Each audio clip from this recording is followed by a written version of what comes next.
Hello കേൾക്കുന്ന എല്ലാവർക്കും ഒരു കടൽക്കാറ്റ് നിറഞ്ഞ സ്വാഗതം. ഫോർട്ട് കൊച്ചിയിൽ വന്നാൽ ആദ്യം മനസ്സിലാകുന്ന കാര്യം എന്താണെന്നോ? ഇവിടെ ആളുകളെക്കാൾ കൂടുതൽ പോസ്റ്റ് ചെയ്യുന്നത് ചൈനീസ് ഫിഷിംഗ് നെറ്റുകളാണ്. ഒരു വശത്ത് വിദേശികൾ ക്യാമറയുമായി, മറ്റൊരു വശത്ത് നമ്മൾ മൊബൈൽ പിടിച്ച് ഒരു സിനിമാറ്റിക് ഷോട്ടിന് വേണ്ടി. ഇവിടുത്തെ ഓരോ വഴിക്കും ഒരു കഥയുണ്ട്. പോർച്ചുഗീസുകാരും ഡച്ചുകാരും ബ്രിട്ടീഷുകാരും കടന്നുപോയ ചരിത്രത്തിന്റെ അടയാളങ്ങൾ ഇന്നും ഈ തെരുവുകളിൽ ജീവിക്കുന്നു. പക്ഷേ സത്യത്തിൽ ഫോർട്ട് കൊച്ചി കാണാൻ വന്നവർ രണ്ട് വിഭാഗമാണ്. ഒന്നാമത്തേത് ചരിത്രം കാണാൻ വന്നവർ, രണ്ടാമത്തേത് കഫയിലിരുന്ന് ഒരു കോഫി വാങ്ങി 3 മണിക്കൂർ വൈഫൈ ഉപയോഗിക്കുന്നവർ.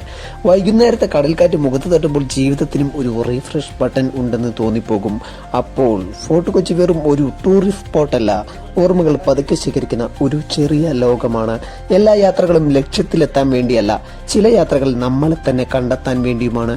ഈ കടൽ, ഈ വഴികൾ, ഈ പഴയ കെട്ടിടങ്ങൾ, ഇവ കാണാൻ മാത്രമല്ല അനുഭവിക്കാനുള്ളതാണ്.